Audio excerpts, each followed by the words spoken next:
Hello, Scott. Welcome to Awaken Hidden Truth. Yeah. Surprise, surprise. We're recording.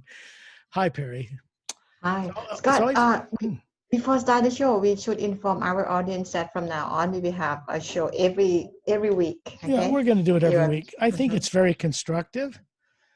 Not to bore people, I'm going to probably have to start taking them to other planets and wasting time showing them around physical universe like that's going to help. It's not. But occasionally we'll go at Right. least hop around a little bit and get some more experience before we go up to the upper worlds because I'm always going to end up there. I don't necessarily want to take an audience around the world that's not ready for the worlds above that, even you, occasionally.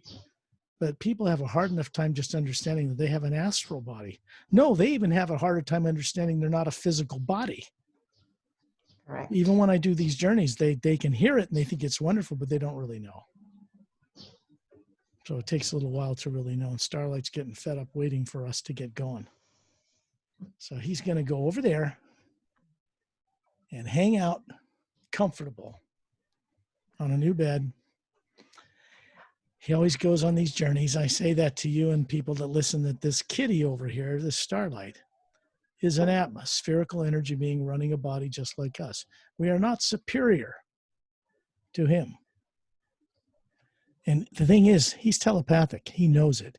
Human beings on Earth don't know what it is they're doing to their environment, to animals, to the atmosphere, to the world.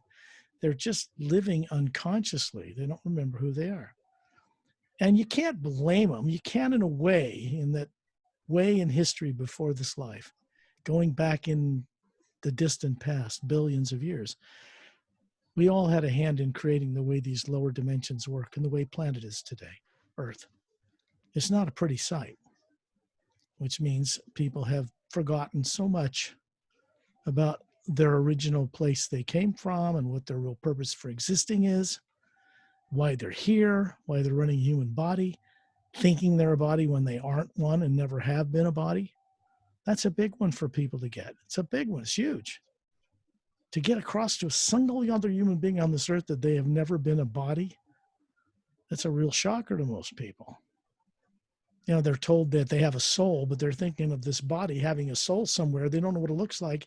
Maybe it's tucked down here by my kidneys. Maybe it's in a bag somewhere in some dimension. You get to go see what it is when you die. But that's not it at all. Because this spherical shape they are, it's made of energy, but it is not atomic or nuclear. There's no electrons or protons or neutrons or quarks or quasars or any of that dark matter. Well, dark matter is another thing. There is some of that in each being. That's because dark matter in the void of space is not nuclear or atomic in nature. Rays that are that way flow through it, but it itself is not. More advanced races among the stars understand that this energy that suspends and holds up and supports all these galaxies and planets and moons and stars is infinitely more vast than all the things in it. And it's a living conscious energy, and it's one energy. And it moves through all the different dimensions as one energy on different vibrational levels. The matter it supports in each dimension vibrates on different parallel dimensional levels. But there's energy behind matter, behind atomic energy, behind nuclear energy. And you have to work with that 0 point or toroidal energy, as certain people have coined it on Earth, physicists, astrophysicists, and nuclear physicists, quantum physicists, people like this. That energy works only one way, not two. It isn't dualistic. It's not positive and negative. And if you want to work with an energy that can move you from here to another galaxy instantly, you have to work with that energy, and you have to work by its rules, or it won't play with you. This is something these arrogant people on Earth that think they have power need to learn, because that power they have will be ripped out from under their feet in one short lifetime, and then it's gone, passed on to maybe their siblings. But it's pointless to think that way. In their arrogance and then their unconsciousness, people think they're going to go out and play among the stars with the US Space Force or the Russian Space Force, the Chinese Space Force, and all those beings that live out there are just going to be handy dandy, gee golly, and let them come and do whatever kind of polluted nonsense they want to out there. And this is not now true, nor will it ever be. Space is huge, but it's already occupied predominantly by far more advanced races than us on this planet. And they've left that kind of thinking behind long ago, and they're not going to tolerate a bunch of lunatics, fear-driven and competitive, power crazy, come out there and play among the stars the way we are. That's why this solar system is quarantined, not by any power on this earth. That is something that no one deceiving people in a classified system right now will ever get around, because they know already this is true. They're just trying to figure out how to disclose it to the public in a safe way, a non-destructive way. They're getting help to do that. That's important. Without that help, if they hadn't intervened here at least a little bit without running our governments, this planet would be a dead world right now, because those governments would have blown it up in nuclear war. They tried to deliberately. It's all classified still. I'm going to tell the people that their launch computers were shut down in the old Soviet Union here in the US every time they tried to push the button. They can't do it. There have been incidences where the US had launched certain ballistic missiles with nuclear payloads and they were destroyed in mid-flight. What you see on a videotape is that they pushed the button to self-destruct, but that's not the case. Something else destroyed them. It just means that the governments on this planet are not in control of the space beyond this earth. They aren't going to ever be in control of it the way they are, but they can learn to co-creatively play in it with others out there. That is the only way we're going to get to play among the stars. There's never going to be a future with a Star Trek with radioactive warp cores powering them to warp beyond the speed of light, go out there with tailpipes that pollute space with radioactive particles. No, that's nonsense. That's just a projection of physics as it was known by Gene Roddenberry at the time, projected in the future, and that's ridiculous. Such devices could never power ships across the stars. They all think that's limited to the speed of visual light that human eyes can see. 286,000 miles a second. That's peanuts. Visible light is not the limits of the speed of light. They should know better by now. Are they telling me the speed of X-ray, gamma rays, and infrared and ultraviolet is the speed of visible light? They'd be pretty stupid if they tried to do that. I don't think they've ever even measured that. At least they've not announced it anywhere on Earth I know of that isn't classified. So that kind of thinking is self-limiting and self-entrapping. It assumes that we can go out and play among the stars as perverted and misdirected and diabolically negative as people are on this planet. And they are. Kind people too. They just don't even know who they are. They don't remember anything. They don't remember how they got to be born here, who put them here. God did it. That's their pat answer. God did it. I had a contract with God. He put me here with no memory. Dumber than a brick. And that's supposed to be what a God does? It's not any God I would ever give any respect to or worship, I can tell you that. If a person actually, as an Atma, leaves their body and goes beyond the lower dimensions, across the void, into the upper worlds, to the source itself, and speaks with it, they would know that this source never required that we worship it in the first place. Only tyrants demand such things and give nothing in return for that worship. It's a fact. We are meant to be or evolve to the point where we are conscious co-creators with the source behind all life. That is the purpose and function of an individual Atma, what people on earth call soul. That is its primary purpose. So the mystery is solved. What I'm telling you is the truth at the very end of all things. It doesn't get any more elaborate or better than that. We are meant to be conscious co-creators with the source behind all life. That is our primary reason for existing. People on earth do not know this now, but one day they will. Because a great many out in the universe that travel the stars know this. And if we want to use their technology freely given to us, if we want to have cures for diseases, if we want to have the mastery of genome and DNA science brought here, that's hundreds of millions of years old, then we have to be prepared to utilize it wisely, or we will not obtain it.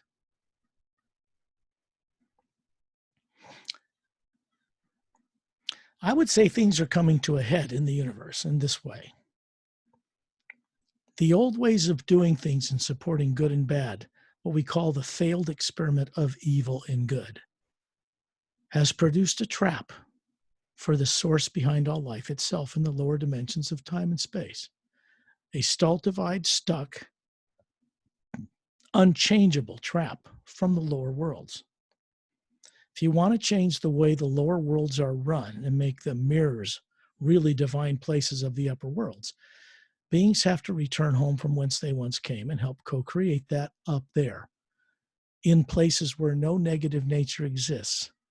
And then it can be brought here to change the way things are. But it cannot be done from here. How can a person on Earth with no memory of who they are create change in the universe to make Earth a paradise? Well, they can't, can they? Not from here. If we want to enjoy, as people running physical bodies like human on Earth, playing in the multiverse, out among the stars with vast hosts of numbers of races, and enjoying the technology and the freedom and the awareness they have spiritually, about who they are that isn't physical, because they know, then we're going to have to do certain things in order to be given that. And if we do those certain things, get off our fear and mistrust of each other, trust the universe itself, then people, as nervous as they might be doing it, will be able to let go here and let this come to this world. It's going to come here anyway. Better to have people cooperatively ask for it than be terrorized by it. Because the fear is dwelling in their own subconscious. It's not out in the universe. So one of the unique natures of my work here is to help people to understand that something happened to them in history before this life that put them in a body on Earth with no memory and very little or no use of their higher faculties, particularly the one called direct knowing perception or direct knowing certainty. This is the ability of the Atma, the spherical energy being, not the body, not the brain, to look into the universe, connect to it telepathically, to that dark matter in space that isn't really dark, that isn't nuclear. Connect into it. There's a wisdom pool there. It's omnipresent, omniscient, omnipotent, all-powerful, all-knowing, all-seeing. But it's not a tyrant. It's not an individual on a throne. It's a co-creative living energy that comes from a plane very high above the void, known to certain groups on Earth. And it supports and sustains everything as it is right now. It is a co-creator. It is the one power that we imagine, and it co-creates what we imagine, brings it into reality, good or bad. In the old way of the lower universe is good and bad, which means people are imagining fear of the present and the future and Armageddon, and they're imagining wanting a good life for themselves and their families, and they're earnestly doing both at the same time with their consciousness split right in half. And this universal force they pray to will bring them both. And they wonder what happened to their lives. It is a co-creator with us. We're not meant to pray to it. We're meant to co-create and imagine in it wonderful new ways of doing things for the good of all life. Not just life on Earth. That won't do it. Life in the whole multidimensional creation. And this means we have to again become aware of all that life out there. The majority of what people call the Supreme Being is not on this planet. It's out in the universe, trillions of galaxies on multidimensional levels. Earth is just a little drop in it, like a drop in an ocean. Individual beings like us are spherically shaped. That's why planets and moons and stars, if quantum physicists are listening to this, they should go, ooh, are round because they're made or patterned after the image of their creators. That's why they're round. There's a principle here. A round structure also has a centripetal and centrifugal force, which can produce a gravitational field. It can move around the sun. But all these things are floating in some other medium, in a white golden light medium. Because when you get out of the body as the Atma, as a sphere, and the body's in the trance state called sleep back on Earth, just like you put it in every night anyway, and you're consciously out, you look into this dark matter of space, and it isn't dark at all. It's like a brilliant golden white light, filling energy everywhere, underneath, aside, above, between planets and moons and stars and galaxies and other dimensions. It's running through everything. And it's not nuclear. It's not atomic in nature. There's no neutrons or electrons or protons or atoms or quarks or quasars or radiations of any kind in it. Not gamma ray, X-ray, ultraviolet, infrared. It's none of that. Those are emanations of frequencies of energy within certain bands that move through space, but it's moving through another energy medium. If that medium wasn't there, we couldn't send anything from here to Mars, here to another planet, even telepathically. There has to be a medium through which that communication runs. Since that energy that comprises all of that is not nuclear, it's not limited to the laws of physics, is it? It isn't physical matter. When you see a picture of a Hubble telescope shot of outer space and there's hundreds of galaxies, millions of them there, you can go online and see that any day of the week you want. Everything looks like it's black between all of that because human eyes on Earth can only see a small band of light. And the frequency to see what it really looks like is above that. The Atma, who's not the physical limitations of the eyes or brain, can get out and see it for what it is. It's very important to know this because if you don't know it on Earth, you're never going to discover it, at least right now from any teacher, PhD on this planet, classified or otherwise. You won't learn it here because they don't remember it. They don't yet know it. There are people on Earth who know about zero-point energy, toroidal energy, the energy of the universe. That's why they label it that. But they don't understand it. They really don't know what its nature is. They just know it doesn't operate like the limits of the speed of light. And you can develop anti-gravitic ships this way, utilizing that energy. But without it, you won't get anywhere. So they know that the nature of this other energy in the universe that fills all the void of space is an energy they have to work with if they want to get to the stars and to other worlds, other galaxies, etc. It's also the same energy we have to work with if we want to get to higher dimensions as the Atma traveling on it without a spaceship. Spaceships, physical matter spaceships, the very most developed, are limited to the 144 parallel dimensions that make up the physical universe. They can't even cross the barrier between physical reality and astral or emotional reality. The only race I know of that could do that at one time were the Say rays themselves. They had ships that could go between the astral and physical. And they never shared that with anybody.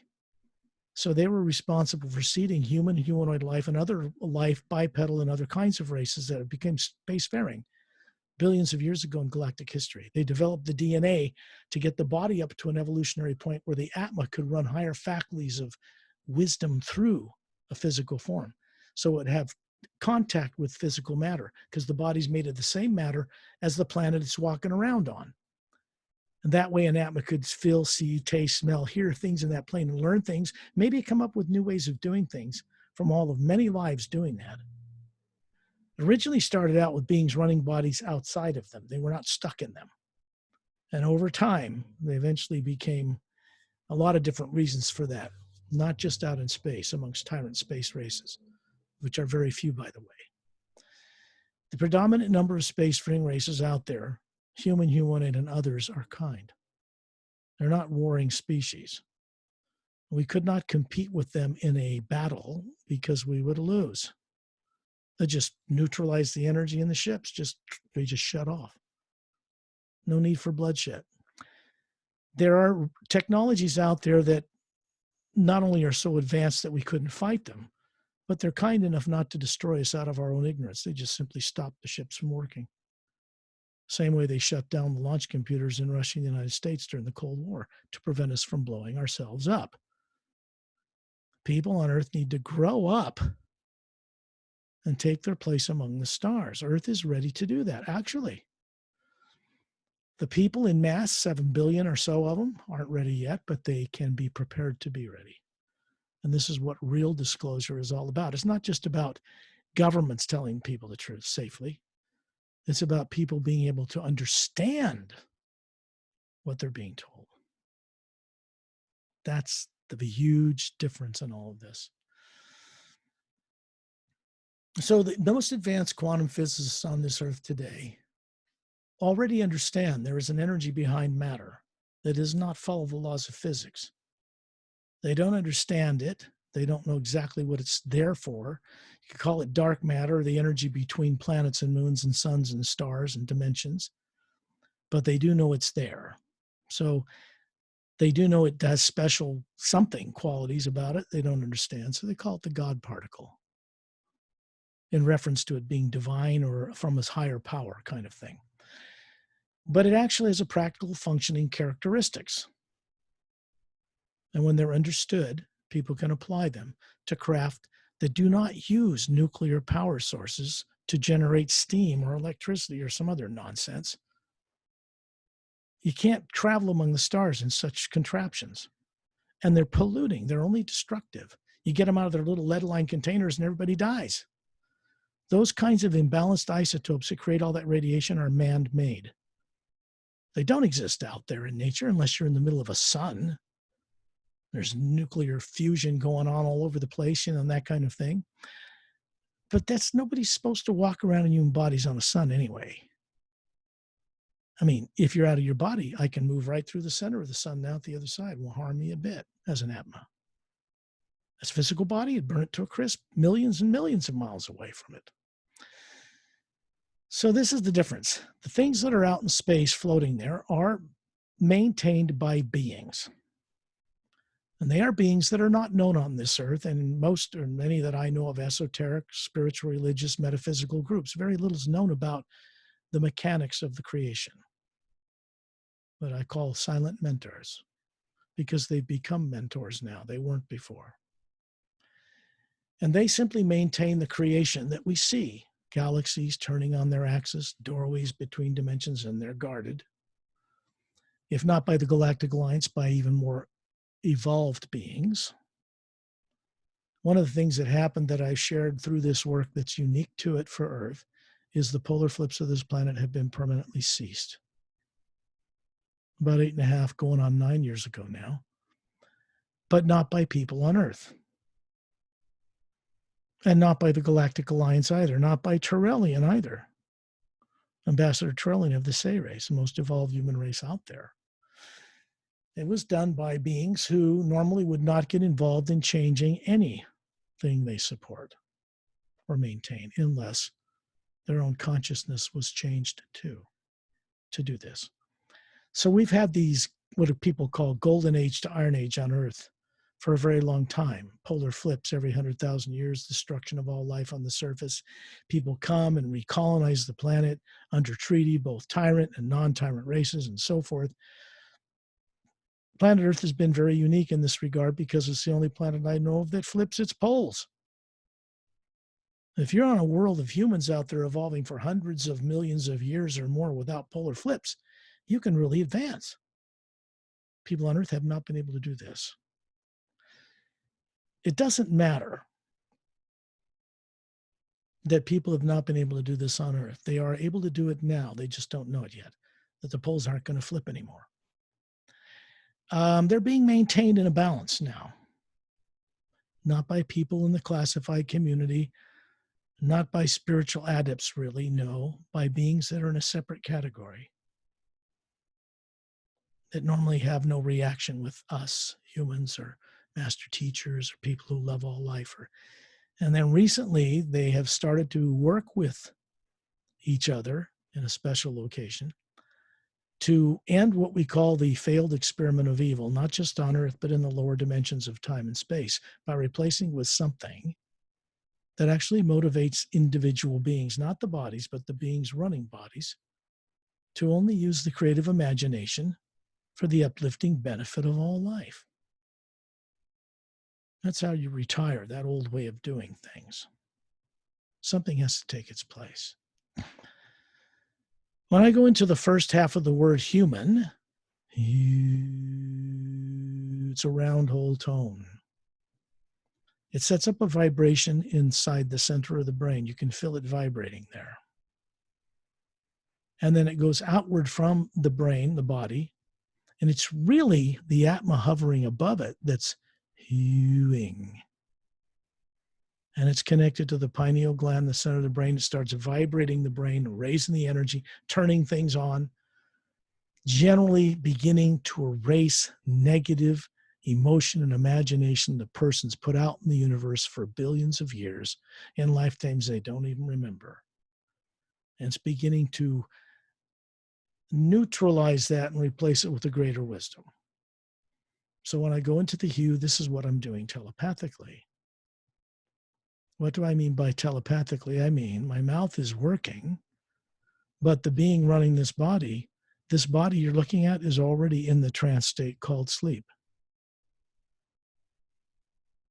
So, if I do this and I talk, then it looks more like I'm asleep, but actually the body is being run in a way that, so that on a Zoom video, people can see me talking and hear it. But in reality, the Atma that's running this body is talking to the Atma they are, that isn't the body, and making a connection. It's a pure connection. It's not psychic. It's above that. It is a pure, consider it a fail-safe in all of eternity, a way of linking with each other to the source itself and each other in a way that cannot be infiltrated by negative things. It cannot be penetrated by negative beings, in or out of bodies, ghosts, goblins, spooks, any of them. And it cannot be influenced by negative misuse of technology because it is not nuclear in nature, which is the only way those things affect other things. It's not matter. So we do this telepathic thing that begins to make a connection to the core of a person, not the brain, that which is running the brain and the body. And it's that is waking up here. The brain and body of people on Earth does not learn very much in one lifetime stuck on one planet. So it never has growing up any of this kind of training, any of this kind of insight, any of this kind of awareness of multiverse and the races that are out there. Each individual on Earth is capable of knowing and comprehending this stuff under the right conditions. When they're first free themselves from focusing on negative things, imagination and emotions. When they do that, when they're putting out two things that just traps themselves with good and bad and grounds them to the earth, they start to put out one whole energy and their consciousness is no longer split in half. And then you can work with this omnipresent force more expediently, more swiftly, more change and growth happens quite quickly compared to all the lives you've ever lived. I mean, amazingly quickly. And we start to co-create in that one thing people pray to all day the correct way. It really doesn't want to be prayed to. People are asking for selfish things when they do that mostly. Sometimes they're praying for other people and sometimes without their permission. And that's just a form of the dark arts. It's not good. Because every action creates an equal but opposite reaction in the planes of matter, space, and time. And those planes exist in the etheric, below the void, mental, causal, astral, and physical. But it doesn't exist in the void and it doesn't exist in those realities above there. So if people want to get freedom, they're going to have to go back to where they started before the worlds of time and space were made, because it's still there. Recall that, start co-creating there, and then they can not only change their life here, but they can transform an entire planet, or at least get the consciousness up to a point where we can ask humbly for the assistance of wondrous, kind human and other beings from other worlds to come here and share with us what they know. There wouldn't be any sewage. There wouldn't be any disease. No microbial life that could attack us that's prehistoric and should have been done away with a long time ago. So it's not competing with these bodies, which is what they've done on their worlds. And they know how to do it. You don't have polluted air and polluted water tables. You don't have polluted oceans.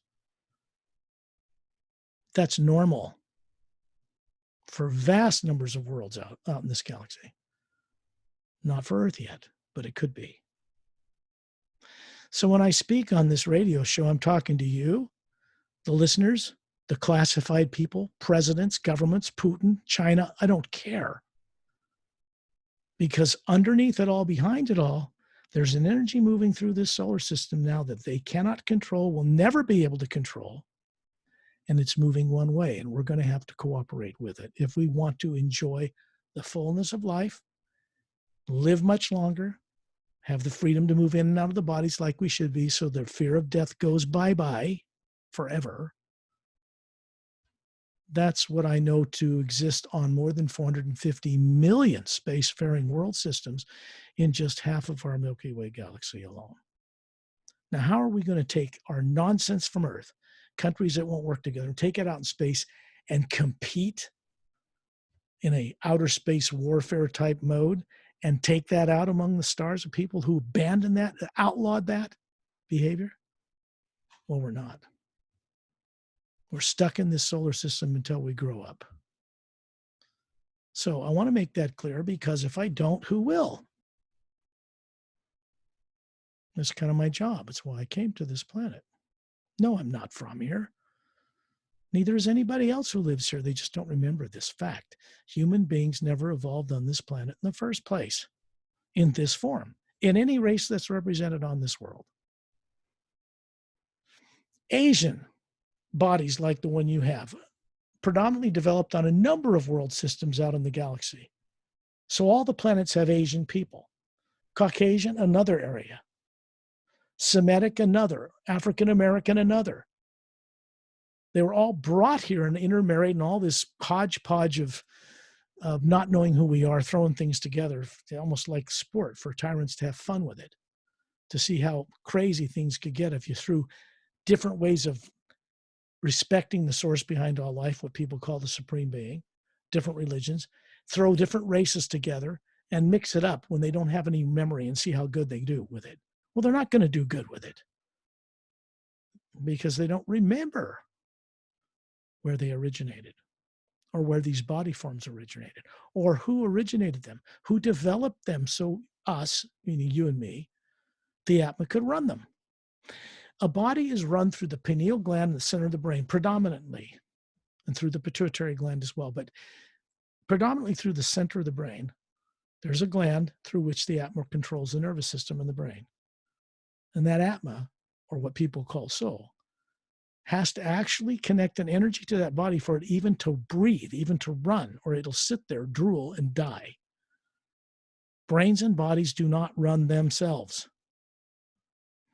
They are machines of a certain type. Human bodies are DNA, double-stranded, over 1 billion genomes that are switches that determine how long you live, what your skin color will be, your eyes, everything else. And if you can use 100% of your brain, have telepathy and a photographic memory or not. Those are capabilities and higher faculties of the Atma. So these higher functions, these abilities to see into the distance in the universe, to know things, to look at past lives, to go into other planes, to meet beings from other worlds, in or out of spaceships, is a natural capability of the Atma. When the human body on Earth knows this stuff, it's because those faculties aren't being blocked, and they work through that brain to the world that that body sees. That's really how it works. Okay.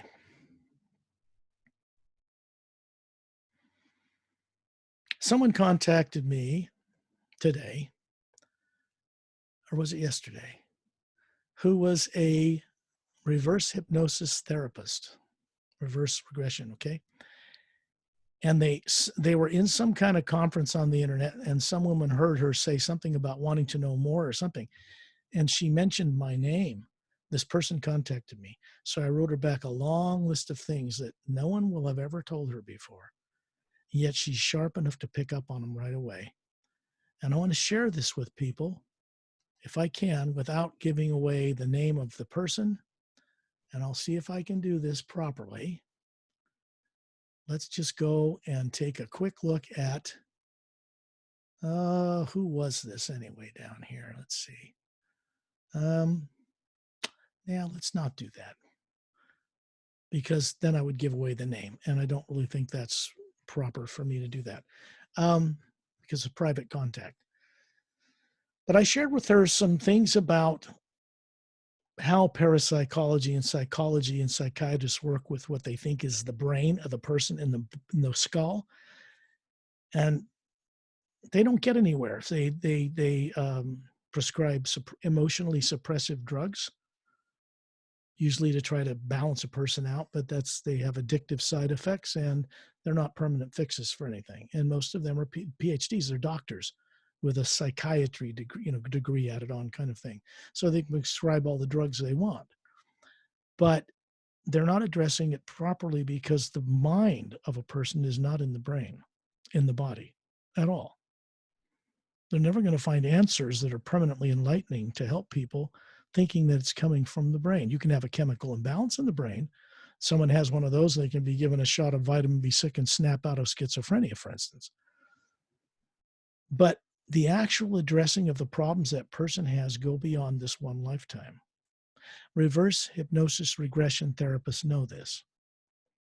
But most of them don't know that the mind isn't even in the physical body, in the brain. That's just a multi-billion circuited neuron center that is run from a being outside the body through the pineal gland. When such beings become aware of this, because they're capable of knowing it again, you can imagine how effective their skills would become. So I shared this with this person. She was very grateful to get it. She's working with the Hue. What can I tell you? It's the first contact, so I'll let you know how things go. But what I shared with her was for her benefit. She was looking for answers she would not have found in any school on this earth. And once she hears them and sees them and knows them, she will never forget them. Because once that cat's out of the bag, so to speak, you can't put it back in. When the chicken's out of the egg and hatched, it grows 3 times larger than it was in just very short period of time. It doesn't fit back in the old consciousness anymore. So I'll share that with everybody.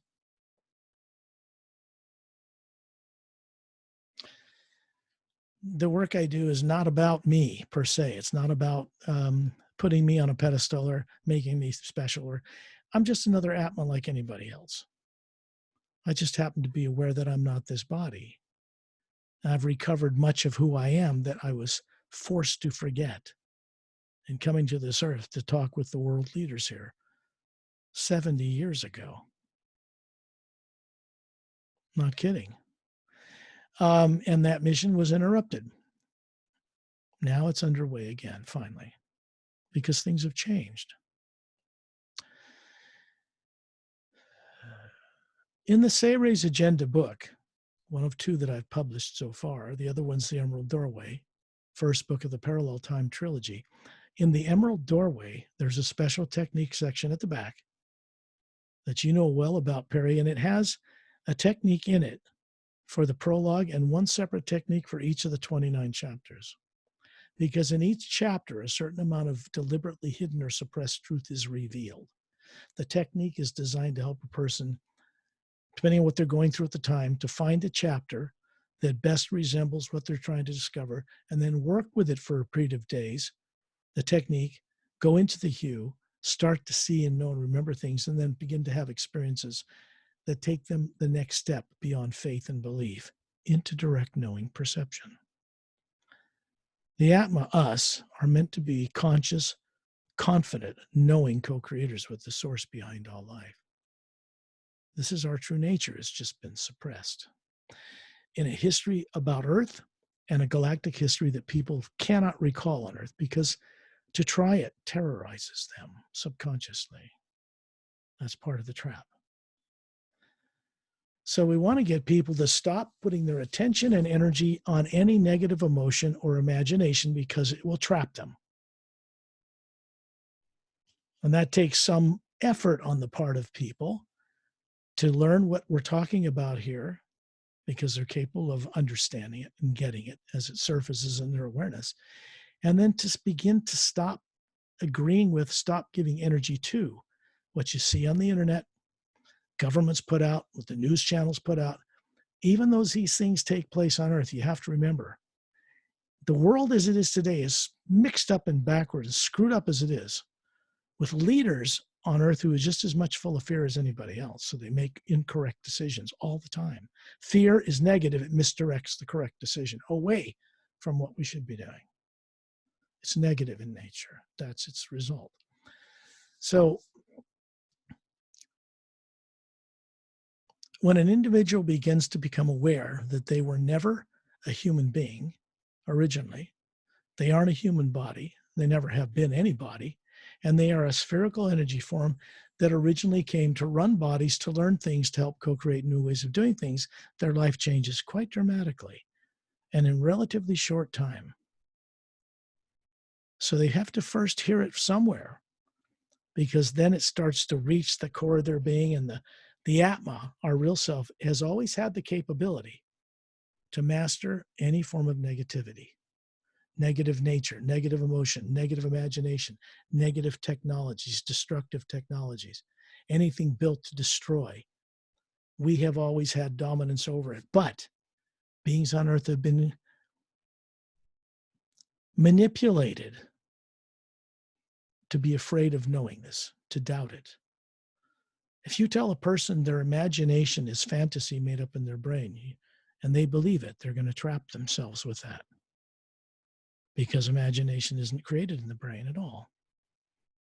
Doesn't come from there. The brain doesn't have a motion picture camera, a projector screen on which you can see stuff. In it, structure. It doesn't exist there. That's not the purpose of the brain.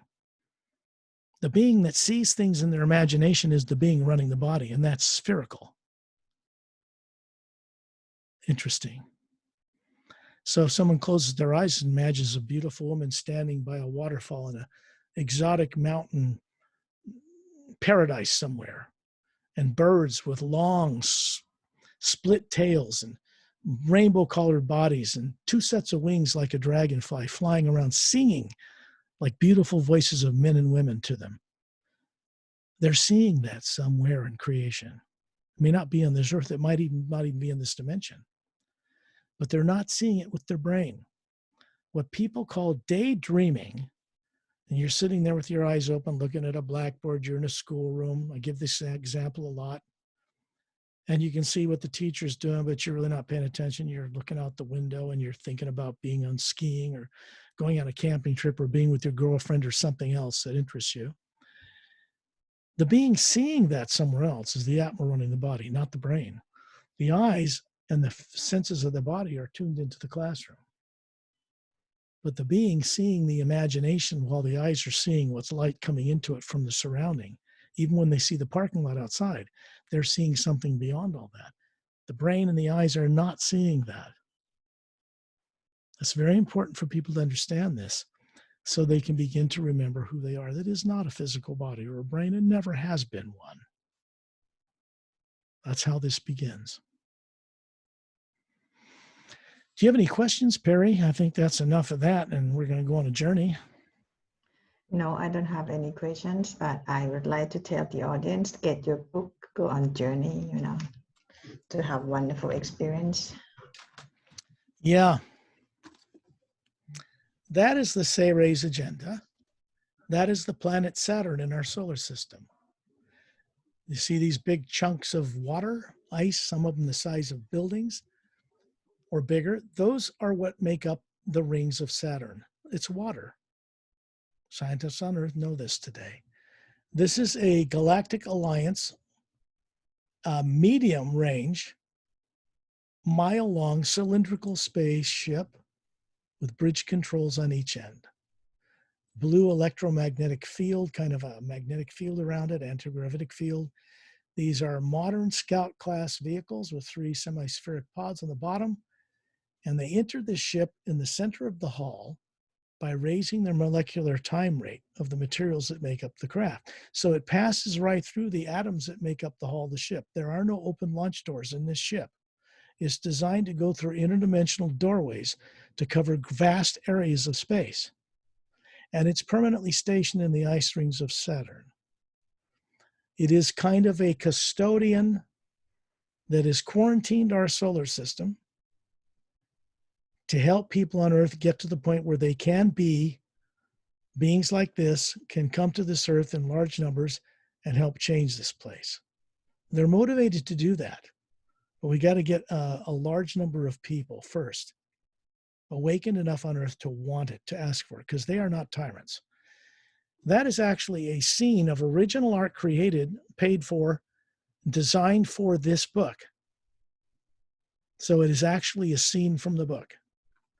And on the back is a guy named Mark Sandfield jumping out of the way of beams that these sinister figures back here are shooting at him in black clothing. In the High Sierra Mountains, where he's on a solo camping trip, that's his tent. And they're blowing away part of this tree, which misses him and dematerializes it. And this tree stump falls to the rest of it and then crashes to the ground, almost hitting these guys. They are not human, even though they appear to be. This is actually an actor that was hired to portray this part. So this is actually a scene from the book, which makes that unique, I suppose, because most books that are what you call in science fiction category, this is based on direct experience, but they have artists create covers that look like spaceships flying through space, but they're not generally scenes from the book. They can be. The Emerald Doorway, and this book also has a special technique section in the back, and Perry has transcribed several of the most important special techniques into Thai. So if you contact Perry, she could just have a little email set up with a little file for an attachment and send you those techniques. So if you can't read English, and you can put this book under your pillow, and when you go out of your body at night, beings in the Galactic Alliance, master teachers I know, will meet with you and talk with you in your own native language. So language won't be a limitation. It's better you're above the planet, outside the negative atmosphere of Earth, to get this kind of training. Because that space out here, all around outer space out there, between worlds, is an omnipresent living energy. And it's better to be in that energy outside of the negative influence of all that's been done to people on Earth if you want to wake up. So if they contact you, Perry, you could always send them a couple techniques and they could work with those. Yes, anytime. Scott, can I say this, like you are ready and welcome for the movie makers, if they are interested in making movies from your book? Well, I wouldn't put it that for all life? I wouldn't put it that way, because I'm not interested in working with filmmakers and movie makers. I am one. I'm interested in,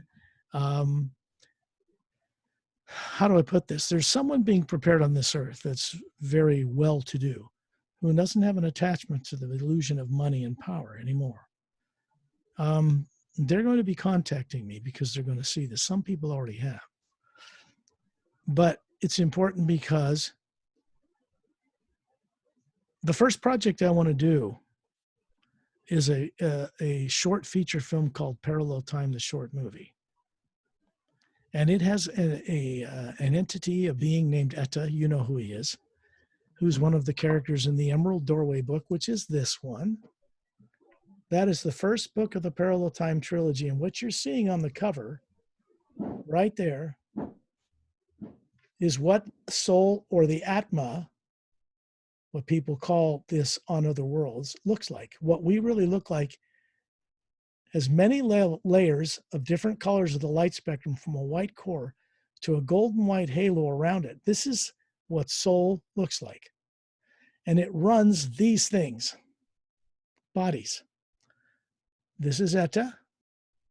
He is a Dren. He's silica-based DNA. These are carbon-based human beings. They are not from Earth, any of them. And they're hovering on antigravitic disks above what used to be Lemuria. This is an interdimensional doorway to the 5th level above the void.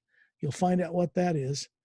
And this is Captain Calum, and this is his ship, which is hovering stationary while they're on these antigravitic disks, so that this master teacher, he's holding in his hand a quartz crystal staff, glowing golden light, with a symbol of eternity, an Egyptian symbol on Earth, on top of it. And he's introducing them to what the source behind all life looks like. And what these people don't know at this time, except this guy here, is they have one of these hovering above each of their bodies. And they discover this slowly. This took place 100,000 years ago, and this is just after the poles flipped last time, destroyed Lemuria, colony continent of Atlantis that was 2/3 of its size, centered over the equator on the opposite side of the planet. Most life was destroyed on Earth. So these beings are not from Earth that came to experience this event, tracking down one particularly negative guy who's human, but has stolen a certain crystal that gives him greater power.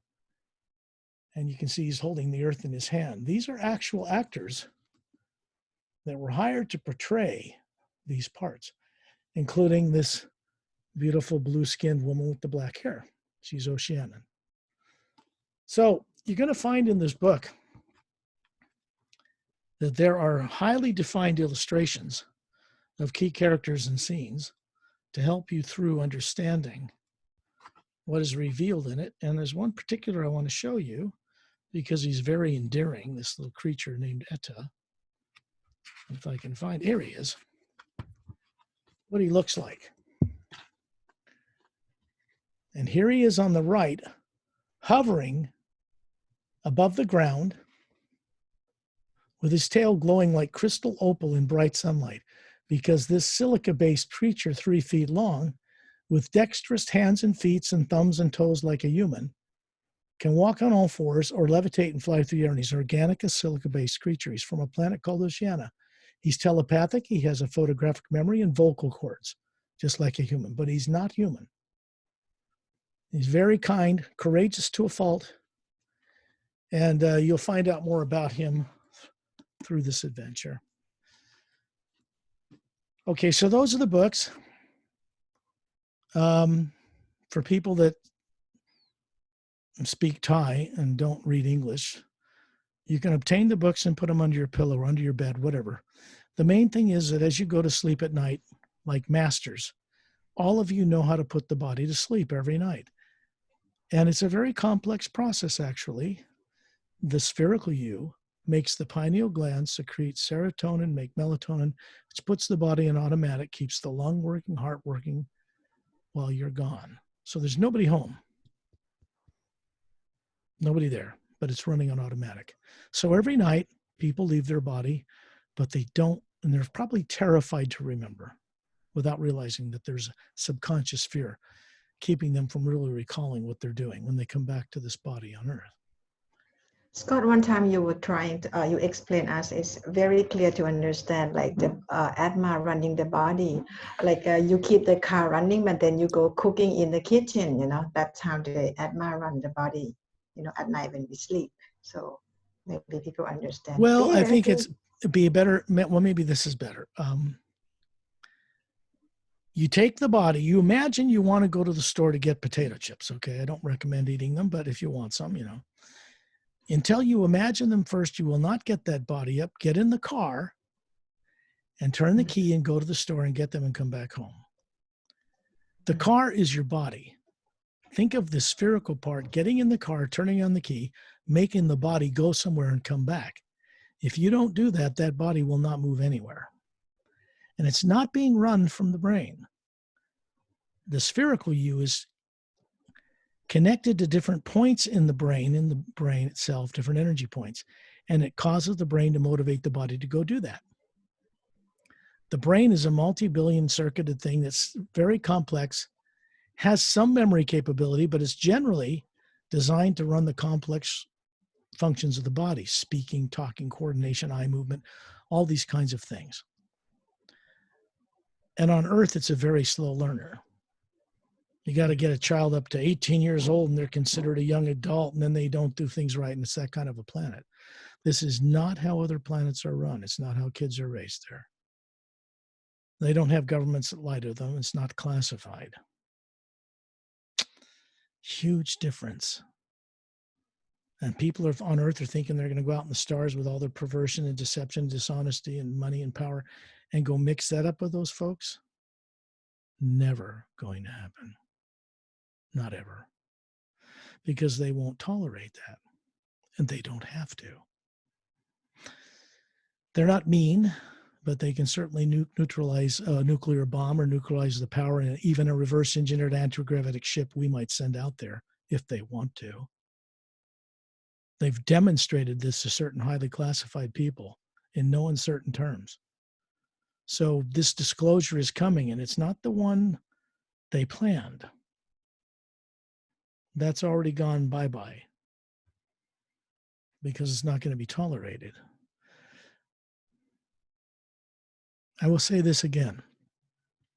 We exist on this planet right now as unconscious as most people are because some intervention in this planet has occurred, enough to keep us from blowing ourselves up in nuclear war, because that would affect. Earth has a number of parallel dimensional doorways or vortex openings to other realities under the ocean, on the surface, or above mountains all over the planet in a grid pattern. Blowing up this planet or destroying the atmosphere would harm hundreds of billions of lives in other realities in negative ways and harm even our own solar system. And there's life on these other planets in our solar system, and we can't control them either. So we have to go and play among the greater God out there in grown-up, kind ways, or we're not going to be allowed to play there. It's just that simple. It's a hard, stern fact. The further they try to go out in space, the more they're going to have to change in consciousness in order to be welcomed. Or they're going to be, things will happen to where they're kept from doing it one way or another.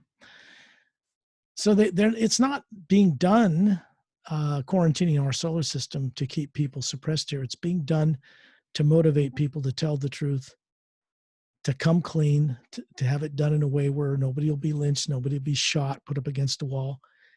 The entire planet has to change, and everything and everyone on it, in order to play among the stars. That's where we're at in the evolution of this planet right now.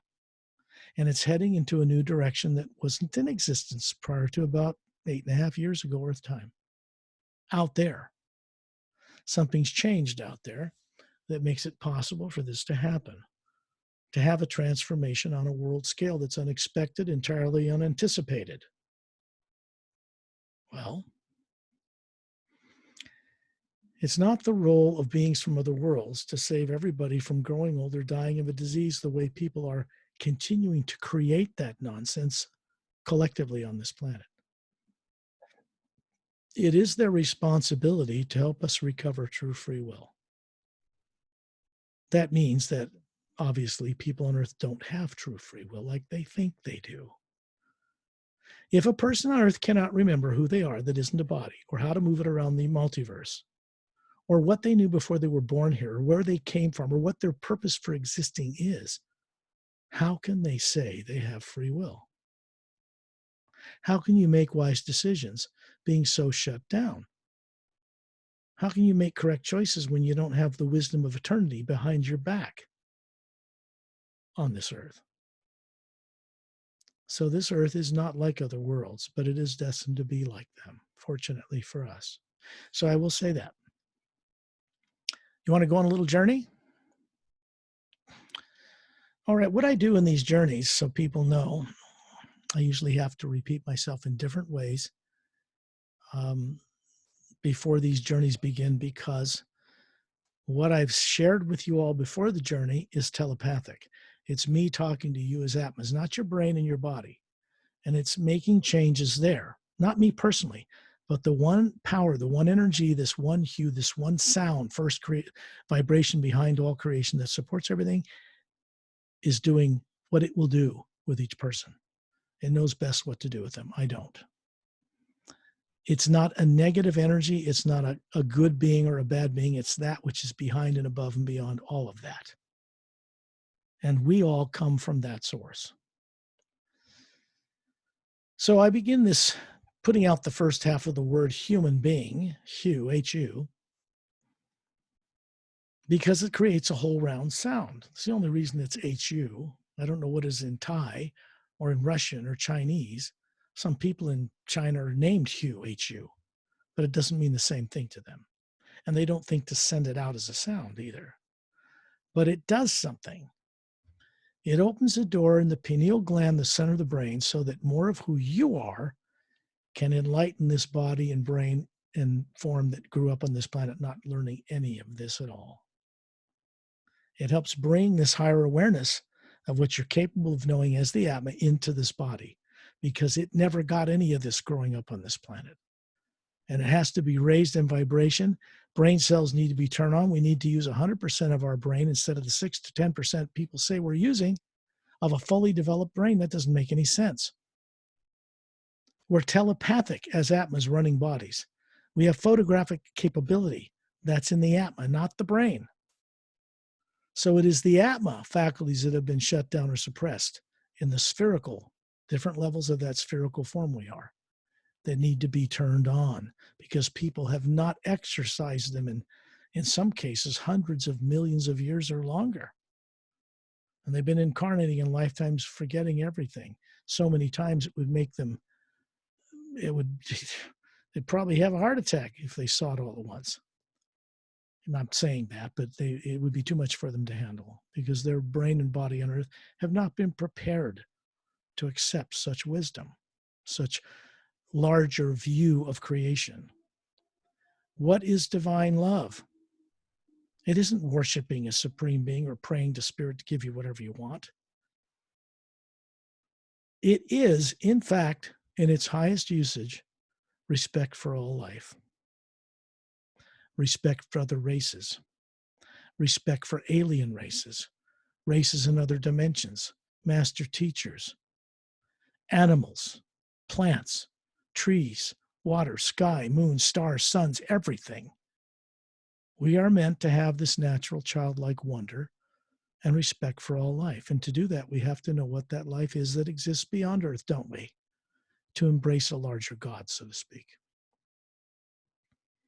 So when I send out the hue, it's helping assist your physical body to help you put it to sleep, just like you do every night anyway, except you're listening to my voice. We're going on a journey which your imagination has to be involved with. And I'm not talking about fantasy or anything made up in your brain. Your ability to see into the multiverse and know things is what imagination is as a being. So I will start to hue, and it will get your body in that sleep state while you remain alert to the best of your ability. Some of you may go to sleep. That's okay. It's perfectly normal. You'll still be having the adventure. You're just missing bringing it back to the body. That's why these shows are recorded, because you can play them back in your own leisure. Set aside a couple hours of time where you won't be disturbed and go on the journey again.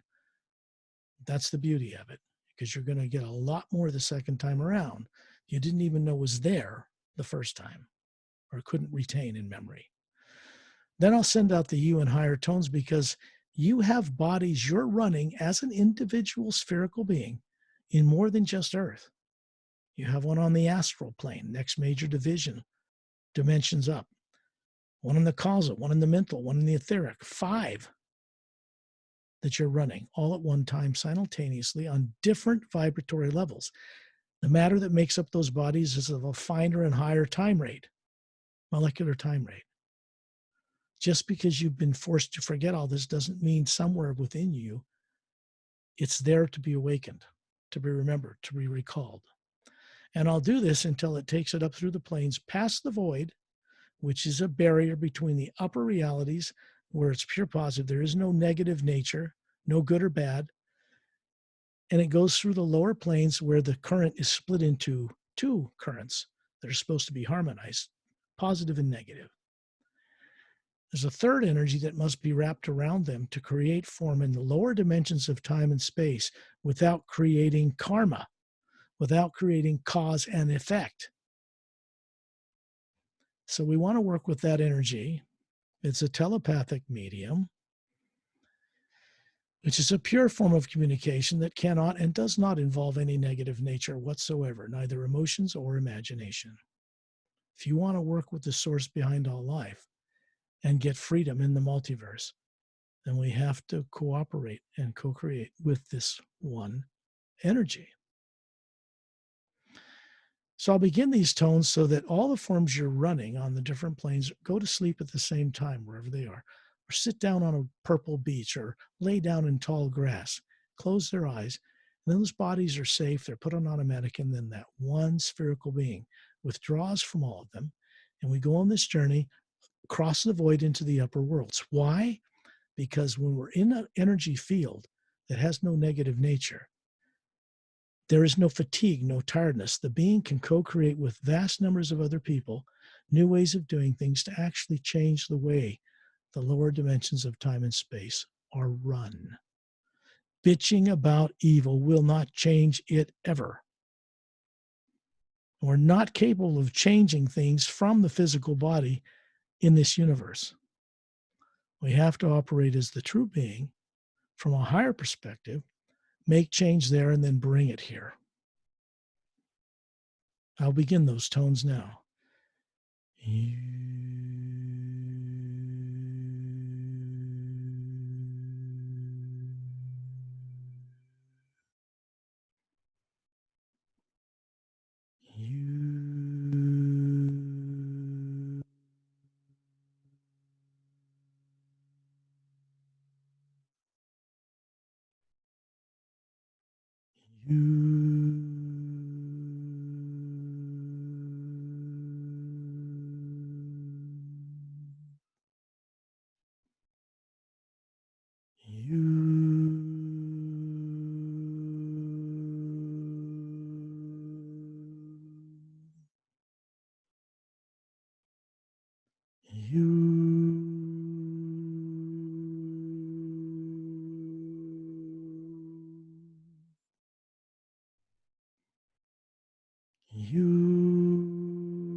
What this is doing is aligning your different forms you're running on different dimensions as a single being, an Atma, spherically shaped energy. And they are all in a trance state you call sleep. Yet you are still aware. You may hear something outside, a bird singing or some noise, because your ears will transmit that to the brain. Through the pineal gland, there's a link or an energy cord, type of energy beam that's connected to it from you, operating outside, beyond, above that body. And it's going to maintain that link to keep it running on automatic, no matter how far out beyond time and space we may journey. It is not a link. It's not an astral cord, a silver cord, or a golden cord that can be broken by any power or being or technology. This is something quite beyond any of that capability. Imagine yourself spherically shaped, seeing in all directions wherever you put your attention. You look down kindly and see your body sitting there in a chair, lying on a bed, sitting in a car, laying on a beach, wherever you might be. And you are aware the body is there and that it's really in a meditative state, in a trance state, in a sleep state, really. It just means that you are above that body looking at it while it sleeps. No one's home. Be in the atmosphere at about 10,000 feet, looking down through the sky, whether it's day or night, wherever you are, and you can see right through the ceiling, wherever you live, wherever you are. Or if you're on the ground laying outside, you'll see yourself lying there, and you'll notice there is a spherical being. It looks just like you at 10,000 feet, still hovering above that body, because the Atma is not comprised of molecular or nuclear energy. It is not limited to being in only one place at one time. It's like a duplicate of yourself, and they're connected through a white golden energy cord from the white core of your being to the white core of your being. Be in space, further than the space shuttle flies, beyond the International Space Station. In that black void of space, except to you now as the Atma, it looks to be full of a white, radiant golden light. A white golden light. Packing what looks to be black on photographs, time-lapse photography of, say, the Hubble telescope of many galaxies out there.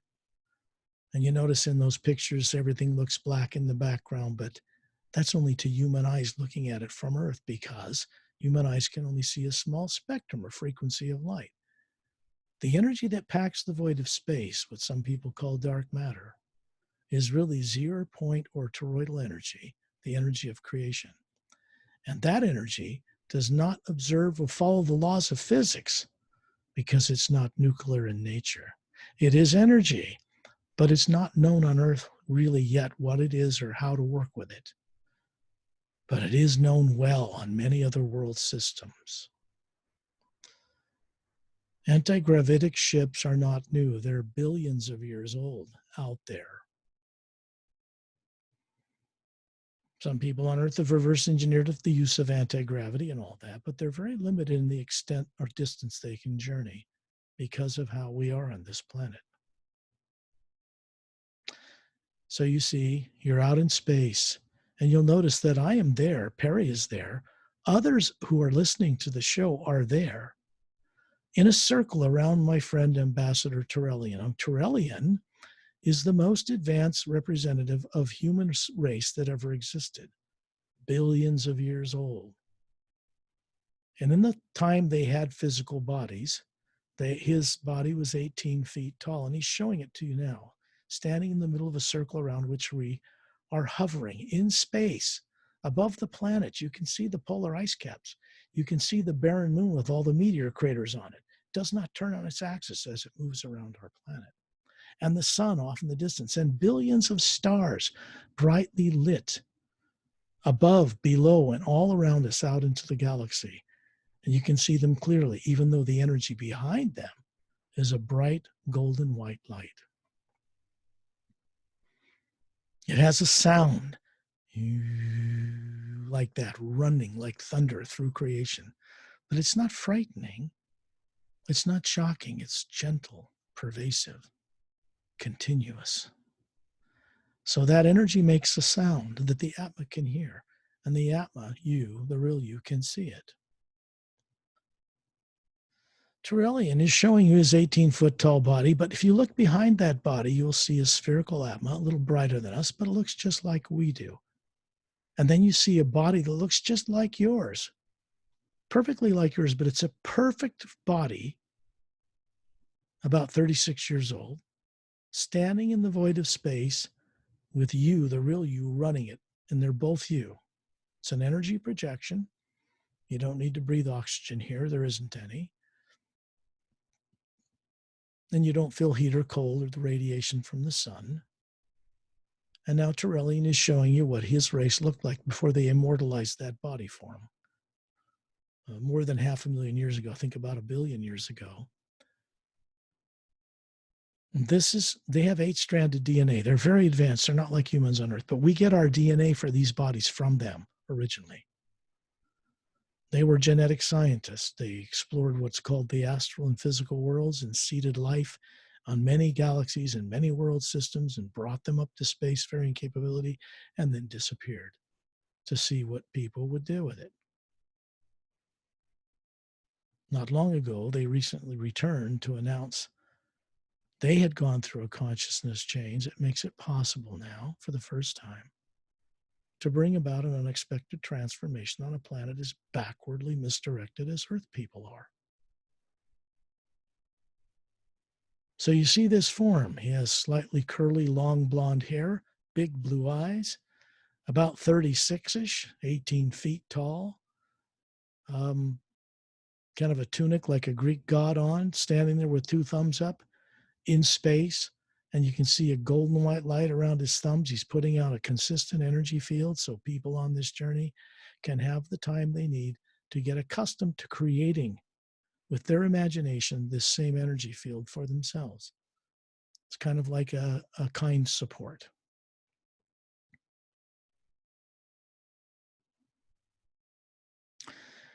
And Turellian now, and you're going to see there's some other beings here. You remember I showed you guys the book? Well, you're going to see Etta hovering here, 3 foot long from the tip of his nose to the root of his tail, hovering above Turellian's left shoulder. If he's looking at us and we're looking at him, then it would look like his right shoulder. But for him looking at us, it's his left shoulder. So you know what I mean. And he's kind of sitting, hovering a few inches above his shoulder with his tail glowing from the root to the tip like bright gem-grade crystal opal in sunlight. And he's wiggling his little fingers. They're dexterous like a human hand with a thumb and smiling at us. You can see an Atma hovering above this Dren body because he is a Dren. He's from a planet called Oceana. And beside him, standing about 6 foot tall, is a being with pale blue skin, green, emerald green eyes and long, shiny black hair. And he looks to be about 40, slightly grayed at the temples. And this is a human being from a planet called Oceana, and he's holding up his hands, and between them you see little webs. See little webs between the fingers. He has them on his toes too, but he's wearing slip-on kind of shoes and kind of a blue gown, and he's lifting his neck, and he shows you 3 little slits. You wouldn't even notice if he didn't lift his neck, and these are gills. This human race developed on a mostly water-covered world the ability to breathe on land or underwater. And yet, back in galactic history, the genetics are so similar, we could even mate with them. Not that they'd want to mate with people on Earth, but you get the idea. Now, Pelham is ageless. He's been this age for 500,000 years, at least, that I know of. The Dren Etta hovering there above Turellian's shoulder comes from his world, and they evolved in natural volcanic tunnels that were created hundreds of millions of years ago when the volcanic mass rose through those tunnels to form the few small islands that exist above the oceans around the equator of this planet.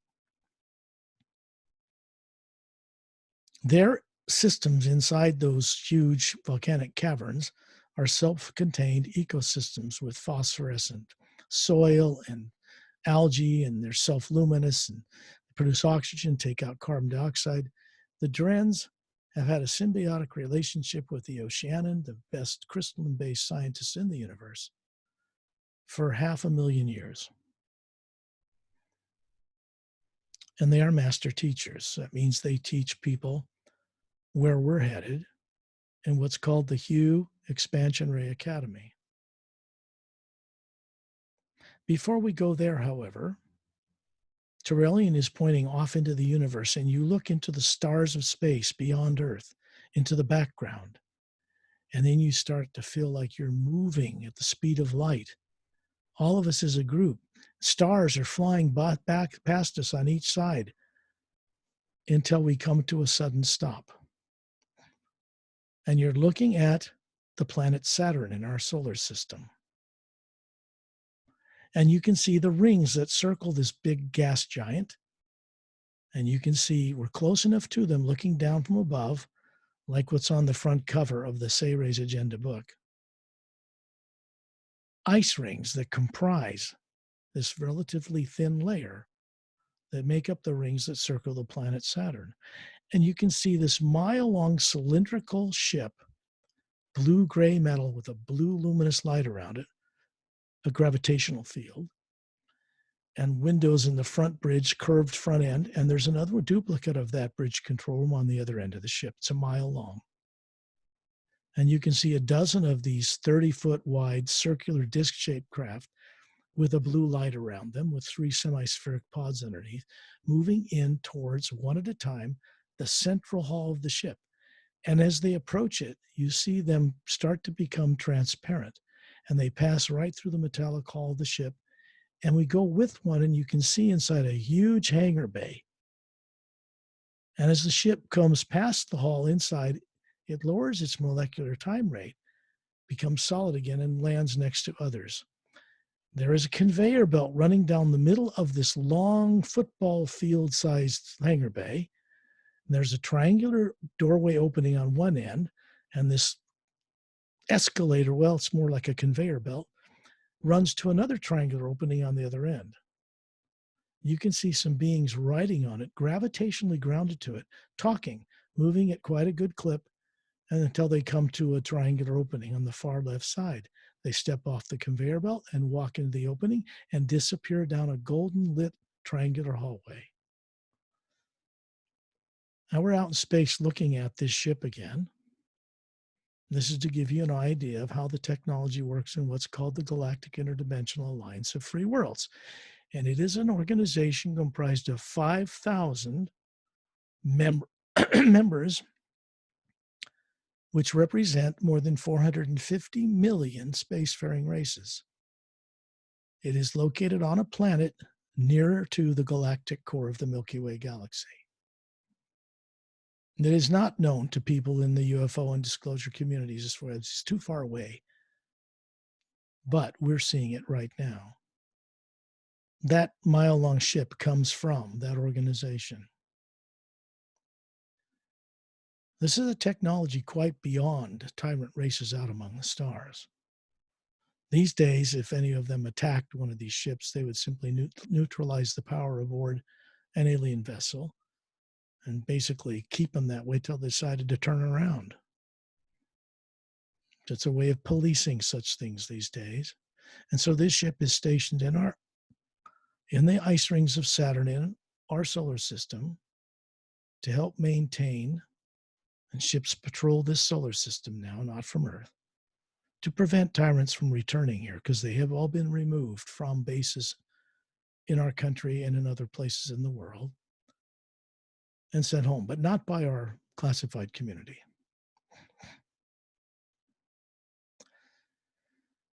The negative effects some of these races have had on this planet, working covertly behind the scenes, still has a negative effect on people running the world today. The tyrants aren't here, but the subconscious effect they left behind is. And that needs to be neutralized if we're ever to join the vast, wondrous races amongst the stars and change the next coming future of this planet forever in an entirely new, unexpected manner.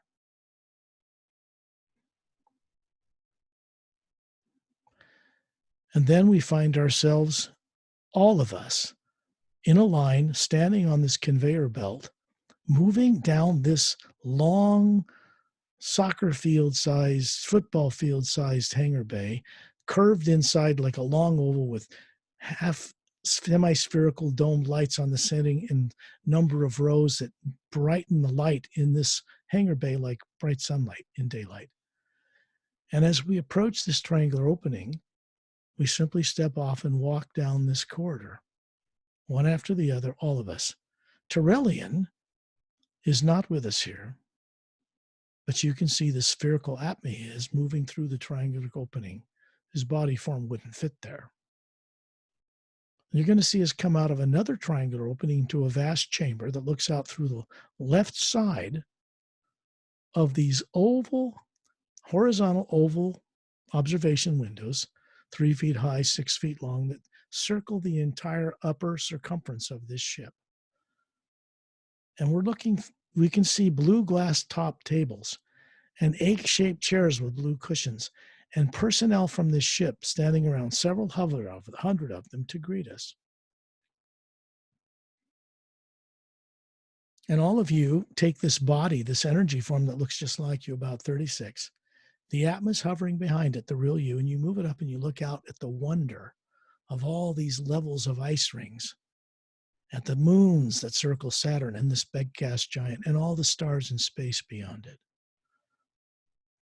When you start to look at the other beings who are Atmas running alien bodies here, some of them are human, some are Oceanian, some have snake-like skin, smooth, kind-looking, bald heads, some have violet eyes, red eyes, different kinds of skin patterns. Some have more than 2 arms, more than 2 legs. And these are all Galactic Alliance personnel from benevolent, kind world systems, highly evolved. The Atmas running them can run the higher faculties that they are as an Atma through those body forms. They aren't blocked. They don't have subconscious terror misdirecting them like people on Earth do. And you're going to find couples of these people walk up to each one of you and introduce themselves. And you're going to hear them speak in your head, really in the Atma, the core of your being, through the body form you have there that looks like you. And they're going to welcome you here. And they're going to speak to you in an alien tongue.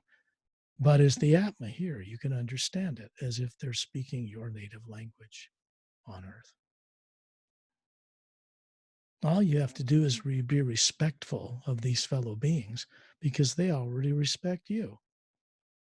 They know what's happened to you and how suffering you have been on the planet and unconscious. They're here to let you know, if you ask them, they will work with you when you're out of your body at night, when you put the body to sleep, speak with you in your own language and help you recover the awareness of the Atma that you are, and help you understand the difference between what you are that runs a body and the machine that is the body that runs at 98.7 degrees Fahrenheit. Carbon-based human form is a type of machine. It's made of the matter on the world it was born in, and so its perceptive capabilities, see and hear and smell and taste and all that, the material nature of the world it's in, the atmosphere of the planet. The Atma is supposed to run that and not be stuck in that body to gain that experience. So they're going to help you with that. They may tell you their names if you ask. You could tell them yours, as you know it on Earth. Now you're going to see Turelian appear standing up behind us all, out on the blush blue carpet, 18 feet tall, because the ceiling's 60 feet high. These are big ships. And he's just got his 2 thumbs up with that golden white light around him and the spherical Atma behind this form. And he's kind of been a guide for us. Not just a protector, but someone who's maintaining a constructive, uplifting energy. Because here, where we are, beyond the atmosphere of Earth, you have not been allowed, nor could you bring any negative emotion or negative imagination to this meeting on this Galactic Alliance Emerald Star Cruiser. That is turned off, those subconscious drives, with your sleeping body back on Earth. Here, you're free to be in a constructive, kind, uplifting, positive environment with beings of like character.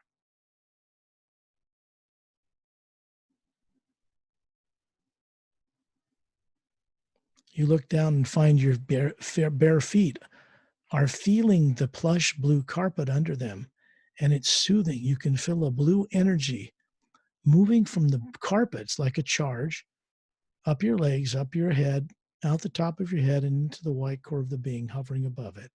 And you can see the same thing is happening for the Galactic Alliance personnel that represent this ship from different races. And this blue energy is an energy being emitted from a very large four-sided, golden-sided, quartz-capped pyramid that's in a huge storage area in the middle of the ship.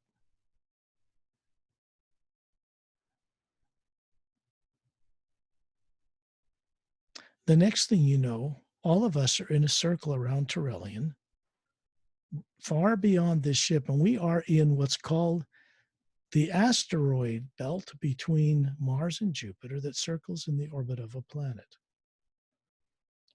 And you can see something bigger than the big Gups pyramid in Egypt, perfectly four-sided, golden, luminous, quartz-like cap crowned.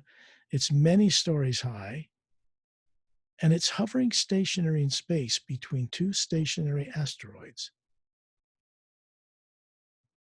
And you can see that inside there is a fountain.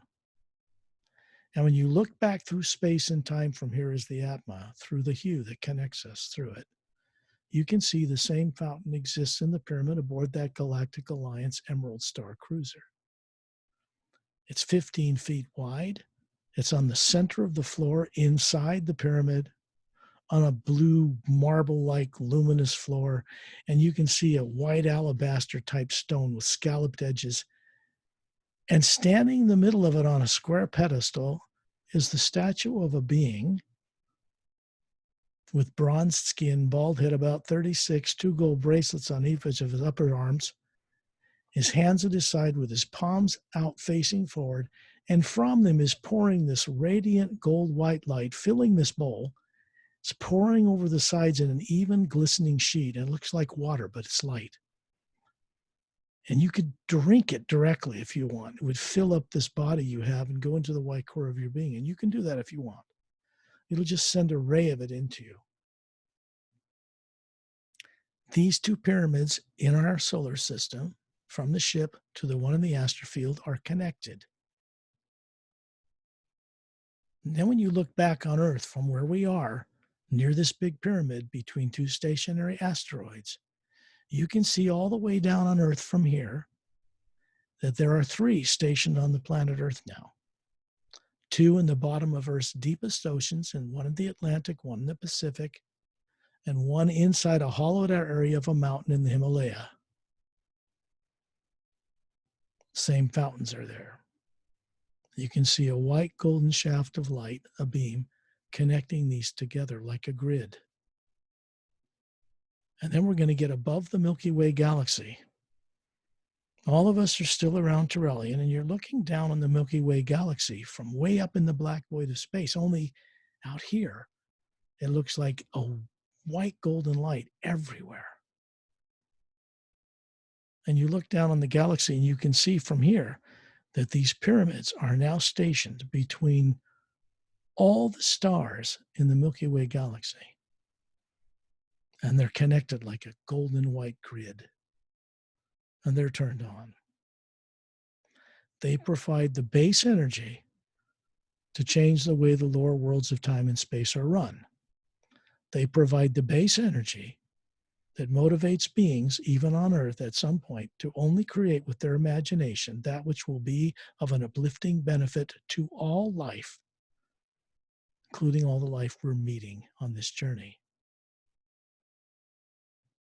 Then when you look up, remember we're up above the Milky Way galaxy, and we can see billions of galaxies out in the distance all around us. And you look up and you see a single bright blue star flash into existence, and Turelion points upward. And I move up. You can see the Atma I am running this body moving right up this beam of white golden light. And then this blue star opens into a spiral and forms an interdimensional opening. And on the other side of it, we can see a bright, luminous blue atmosphere, brighter than anything in the universe is below. And in the distance, you can see 6 snow-covered mountain peaks, symmetrically placed in a circle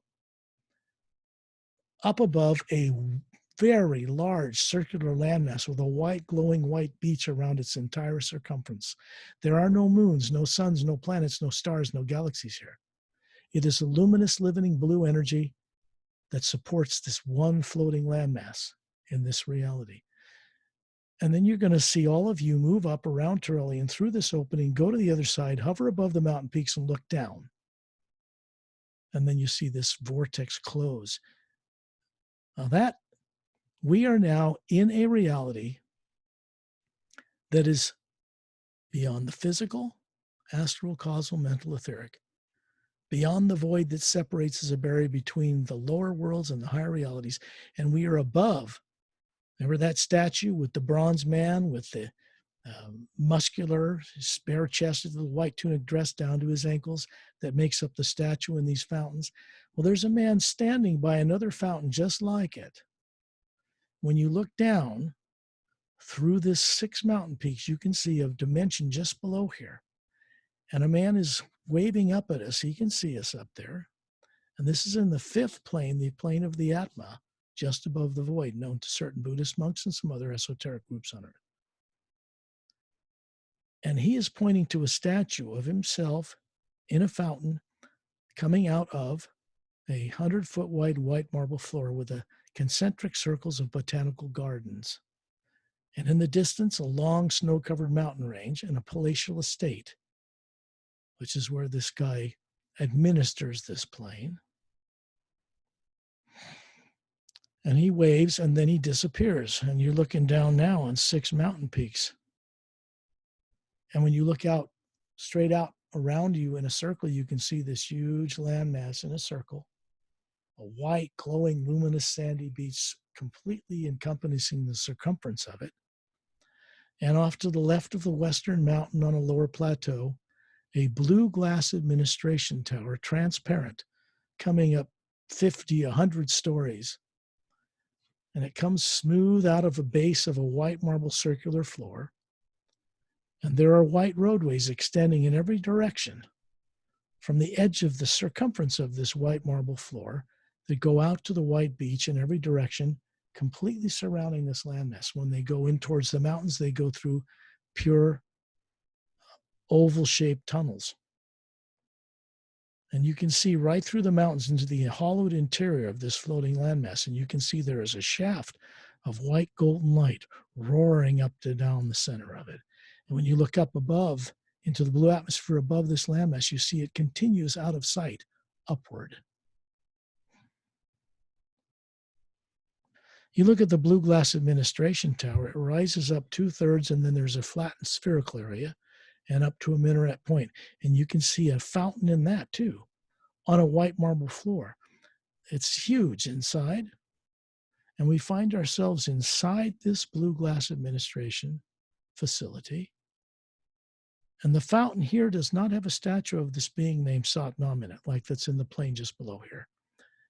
It's just the white shaft of white golden light running up and down, filling the bowl, pours down the sides, goes down the shaft of the tower, through the bottom of the Hue Expansion Ray Academy, floating in this blue atmosphere, continues downward into the void, through Satnam's garden, to the void, to the etheric, mental, causal, astral, physical, and right to Earth to those pyramids.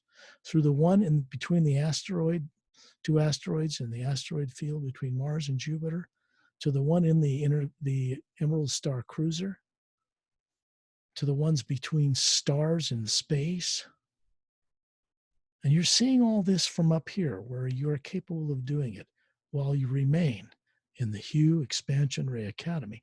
This is a training facility. The energy is brilliant blue, but if you look closely at it, you'll see a white golden light behind it, supporting it, humming. And you can feel it pulsing the white core of your being, which is spherical here. And yet you can still project a form that looks like you, about 36, in a body that's perfect, muscular and toned and strong and young and vital and all that. And that's so we can recognize each other while we're here. And there's Turallion in the center, hovering above the center of the mountain peaks. We're around him. When he points down, you can see down in the center of the valley between these 6 mountains is a circular valley and a blue-green luminous lake that surrounds a white type marble or sandy island.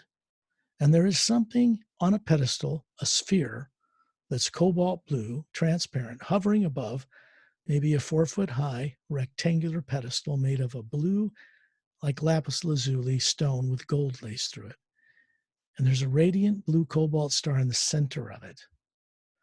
And you can see this down on that island, and you can see a shaft of white golden light coming down into that blue star, continuing down the bottom of the U Expansion Academy, and continuing upward until it goes out of sight, far above the atmosphere here.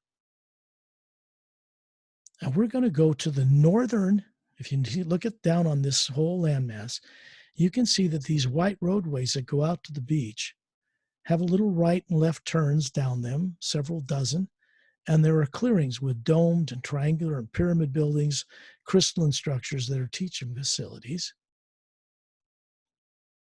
And you're welcome to explore any of them here and meet beings that teach there. We're going to go to the northern roadway, straight north. We're looking down on the landmass that goes straight north.